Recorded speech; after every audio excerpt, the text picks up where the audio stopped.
Bonjour, je vous explique comment faire une sauvegarde de votre appareil iOS et en faire une restauration éventuelle. Alors, première des choses à faire, c'est d'ouvrir iTunes et de brancher notre appareil. Donc, dès qu'on branche l'appareil, on va le voir apparaître ici dans le petit coin qui est là. On a une fenêtre d'exécution automatique qui nous demande si on souhaite importer les images. On pourrait le faire si on souhaite faire une sauvegarde des images et des vidéos ailleurs dans notre ordinateur, mais si on souhaite les retourner dans le prochain appareil en faisant une sauvegarde, on va pouvoir faire une copie des images aussi. Alors, il faut accéder à l'appareil en cliquant sur le petit dessin du téléphone ou du iPad selon l'appareil qu'on a. Ça fonctionne de la même façon. Alors, si on veut faire une sauvegarde, c'est dans l'espace central d'iTunes qu'on va le faire. On s'assure qu'on est sur l'onglet Résumé ici. Alors, on va faire une sauvegarde sur cet ordinateur. On va chiffrer la sauvegarde pour récupérer les mots de passe.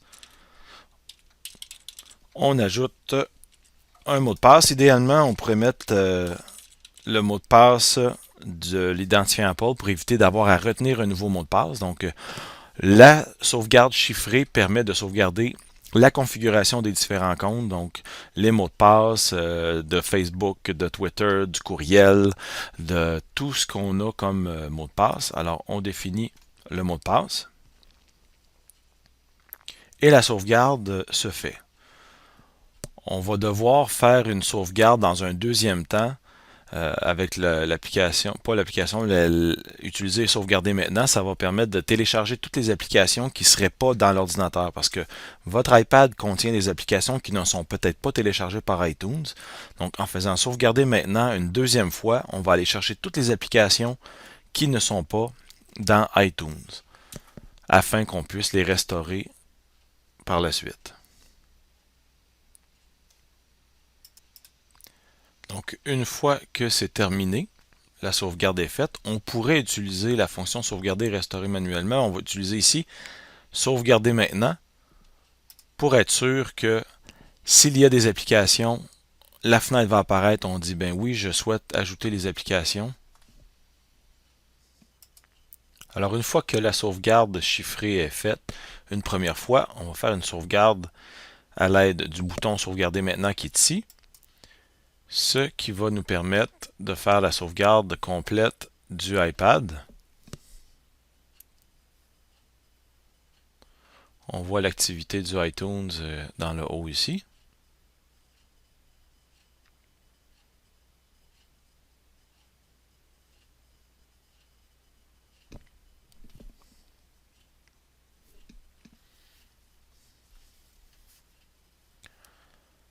Une fois que la sauvegarde est faite, c'est terminé. On va pouvoir brancher notre nouvel appareil pour restaurer la dernière version.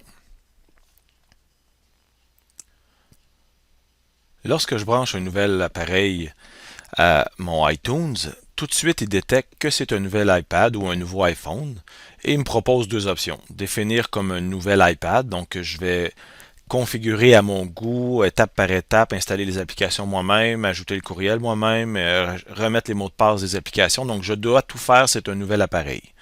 C'est un peu plus laborieux. Ça, par contre, l'avantage de partir d'un appareil qui est complètement vierge et propre, donc on peut supposer qu'on y ajoute seulement ce qu'on souhaite, donc on ne traîne pas les éléments qu'on n'a pas besoin de notre ancien appareil.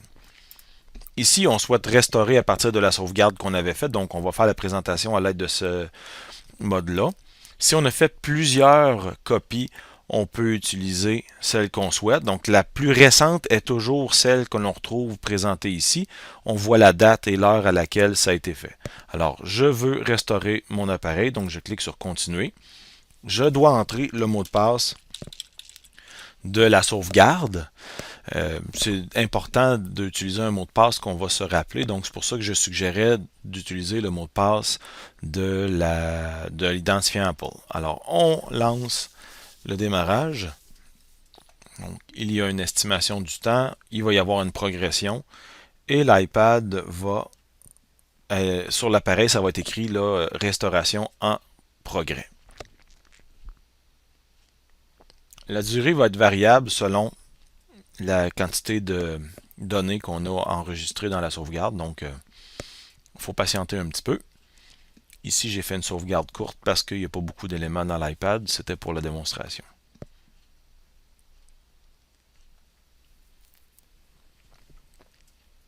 Alors, ça termine.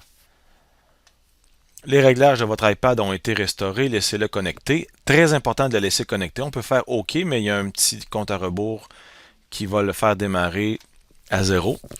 Alors, tout ce qu'on a, c'est d'attendre que l'iPad se réinitialise. Donc, sur l'iPad, on voit, ou l'iPhone, on voit le dessin de la pomme blanche, le logo d'Apple, qui est en train là, de redémarrer complètement. Alors, au cours de l'installation, on voit le logo de l'appareil apparaître. On peut toujours aller voir, mais il n'y a rien de particulier à faire présentement tant que l'iPad n'aura pas complété son installation. Donc, dans son installation, on va voir apparaître le bureau avec les applications d'Apple et les applications que l'on souhaite ou qu'on l'on avait en fait d'installer sur notre appareil dans la sauvegarde vont s'installer les unes après les autres et ensuite elles vont se configurer s'il y a un mot de passe à ajouter. Alors il faut attendre l'installation complète et la configuration complète des applications avant de pouvoir utiliser l'iPad tel qu'il était dans l'autre appareil. Donc que ce soit un iPad ou un iPhone. Alors, je vous montre ici l'appareil en train de finir la configuration. Donc, je vais connecter à mon ordinateur. En passant, le Bluetooth est activé par défaut. Si vous n'utilisez pas d'appareil Bluetooth, je vous suggère de le désactiver afin de limiter l'utilisation de la batterie. Alors, voici ce que je veux dire quand je parle des applications. Donc, les applications ne sont pas installées. On attend qu'elles s'installent et la configuration des applications avec le mot de passe va se faire par la suite. Donc, très important de laisser l'iPad connecté ou l'iPhone connecté le temps que tout ça se fasse là, pour que la configuration puisse être complète. Alors, il faut patienter, attendre que chacune des applications soit installée et configurée. Parce que si on débranche l'appareil de l'ordinateur, les applications vont continuer de s'installer, mais les mots de passe ne seront pas ajoutés automatiquement. Donc ici, je peux donner un exemple. Le courrier est déjà configuré. Donc, il détecte que j'ai ma boîte de courrier Exchange. Alors, si je n'avais pas utilisé la configuration chiffrée, ben, j'aurais pas pu avoir mon courriel déjà configuré. Alors, on va attendre que les applications ici s'installent et on pourra utiliser notre iPad tel qu'il était ou notre iPhone tel qu'il était dans la version précédente qui a été sauvegardée. Voilà.